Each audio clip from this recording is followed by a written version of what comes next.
Automóvil, todavía las grandes producciones de Ford en los Estados Unidos no habían comenzado para el 1909. Había algunos modelos antiquísimos, pero eran un impacto. De repente, un automóvil, auto porque se movía solo. Entonces, ven que no está con cables, no está empujado por caballos, ¿no? Y de repente está moviéndose. Eso fue un impacto.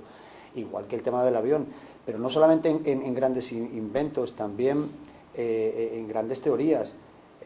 Aparece Planck con la teoría cuántica, aparece el mismo Einstein con la relatividad. Edison con más de 1000 inventos. Sí, un montón. Sí. Ramón y Cajal con todo el tejido nervioso. Hay un montón de evoluciones tanto en técnico como de todo tipo. Hay una evolución tan grande, es decir, de la generación de 1800 y pico, es decir, mis bisabuelos, vamos a decir, a mi abuelo, que ya aunque de viejo vio pasar de caballos a coches o a carros, volar los aviones, incluso antes de morirse cohetes por el espacio. Es decir, ha habido en relativamente pocos años unos cambios demasiado fuertes, y respecto de eso no hay que olvidarse que ya las contiendas en toda Europa, en todo el mundo, en España, en Latinoamérica, estaban servidas en cuanto a las dos tendencias, la liberal y la conservadora. El Partido Liberal inglés aparece, el Partido Socialista alemán aparece, en fin, aparecen un montón de corrientes del movimiento obrero, pero por otro lado la Iglesia, el ejército, el capital siguen. Entonces, se gestionaba ya la revolución bolchevique, que fue prácticamente comenzando el siglo 1917. Sí, lo que parece interesante, o sea, lo que se ve un poco, lo que es interesante, y cuando la gente lo lee y no se ubica en la época, es que, por ejemplo, uno lee un poema dedicado al avión, o un poema dedicado a los grandes inventos de la época. Y uno dice, pero ¿cómo se le puede escribir un poema al avión? Pero lo que hay que entender es que es principio de siglo, que el avión es nuevo. Entonces se está escribiendo para glorificar una cosa que es nueva en ese momento, que ahora nos parece la cosa más común del mundo, pero que en esa época era un acontecimiento. Y de paso los futuristas apostar por la modernidad, por el progreso, por el futurismo. Lo hizo también otro escritor que a Omar y a mí nos encanta, que por cierto yo guardo unos libros de Omar en casa, que están muy bien cuidados, que es Fernando Pessoa. Fernando Pessoa también escribió poemas apostando por el futurismo y glorificando las máquinas, porque es de principio de siglo y son nuevas entonces. Pessoa es el más grande escritor portugués de todos los tiempos.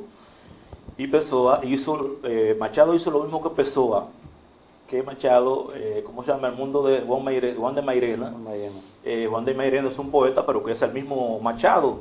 En el caso de Fernando Pessoa, es Álvaro Caeiro, Ricardo Reis, Alberto, no recuerdo el apellido, pero él hizo unos 4 heterónimos que son personajes que tienen en los poemas una personalidad muy definida. Si uno lee los poemas de los 4 heterónimos de Fernando Pessoa, resulta que son totalmente diferentes y parecieran 4 personas, y es el mismo poeta, un caso excepcional en la literatura. Exactamente. Cuando hablamos de la utilización de elementos nuevos en la poesía y elementos que eran rechazados, siempre me llega a la memoria lo que planteaba Neruda. Neruda decía que en contra del purismo en la poesía, decía que era la poesía pura, que se le podía hacer una oda al gato, se le podía hacer una oda al alcachofa. Que se lo hizo a todo lo que quiso. Pero el extremo es Manuel del Cabral, que le escribe una oda al ano.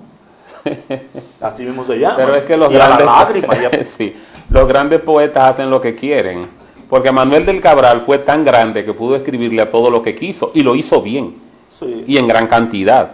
Que yo no sé, a veces uno lee vanguardias latinoamericanas y la poesía dominicana no está tan bien valorada como debiera.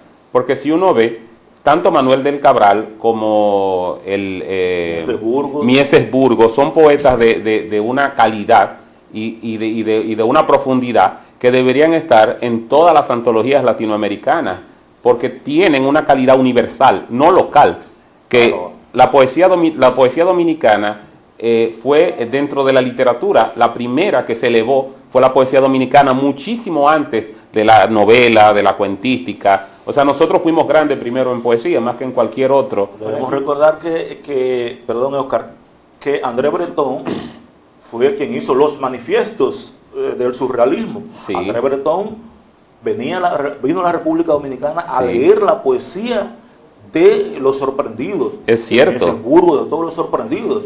O sea, que era una poesía verdaderamente importante. Cuando uno ve el libro de la poesía completa de Franklin Mieses Burgos, él aparece en una reunión con Breton, que estaba visitando el país entonces. O sea, que la poesía dominicana de los años 40 estaba entre la mejor poesía del mundo, porque tenía lo mejor de la vanguardia, que era las innovaciones formales que había en esa época. Sí, de hecho, la explotación de las metáforas. Me estaba acordando de lo que hablabas tú antes acerca del bedrinismo. ¿Por qué el bedrinismo se conoce? No creo que sea tanto por la calidad de la poesía, sino por atreverse, influenciado por todas estas corrientes, a soltar la poesía clásica y de repente hacer verso libre, atreverse con el verso libre, que no pasa nada. Y quizá por eso, porque en vez de ser tan lineal y tan sujeto a rimas, el verso libre, por todas esas acrobacias, me parece que por eso sí. Por Bedrin, un acróbata francés de principios de siglo, Jules Bedrin, Jules Bedrin le llaman así bedrinismo, porque al no tener la linealidad, digamos, de la rima, esas subidas y bajadas chocaban mucho en la época, pues estaban acostumbrados los lectores, los escritores a la poesía clásica. Entonces eso está influenciado por todas estas vanguardias. De todas formas, me parece que no tuvo me parece un seguidor nada más, Espinal, me parece. Hubo dos, Zacarías Espinal y Vigil Díaz. Que Zacarías es el mejor de todo, sí, pero Vigil Díaz tiene, para que los amables televidentes vean más o menos por dónde anda lo que nosotros estamos diciendo, Vigil Díaz tiene un poema que él se lo dedica a una golondrina. Entonces dice la golonfina, la golondrina, la golonvuelo, o sea, hace un estructuralismo con la palabra golondrina, y ahí radica la característica principal del bedrinismo, que es justamente por lo que Oscar decía, porque ellos hacían piruetas con la poesía. Era un estructuralismo nuevo. Sí, Oscar. No, me estaba acordando cuando decía de la Oda a Alano, que me estaba acordando de otro escritor de la época del franquismo, que nace en el franquismo, no que nace antes del franquismo, pero como escritor sí se hace en la época del franquismo, Premio Nobel de Literatura, Camilo José Cela. Ah, sí. Se le conoce más en la última etapa, y se le conoce más por lo ingenioso, que a mí me encanta, pero no hay que olvidarse que él, aunque le pilló la guerra en Madrid, traspasó las líneas para pasarse al lado nacional, al lado de Franco. Incluso hay una carta que él envía a las tropas franquistas diciendo que se pone a la orden, que ha estado en Madrid, que conoce a la gente de Madrid, que se ha sublevado y que puede dar toda la información al servicio de información franquista, y trabaja para eso. En ese aspecto no se ha tocado mucho en los últimos años, porque ha pesado más por el carácter literario e ingenioso que lo tiene. Decía lo de la Oda Alano, porque hay una poesía que le encantaba recitar a Omar en chercha, en fiestas, pero que es de Camilo José Cela, que era el tema de los implantes, de los trasplantes. Donación de órganos. Donación de órganos. Que no se puede leer. Que no se puede reclamar aquí. Pero que lo pondremos en el blog nuestro del programa. De verdad, porque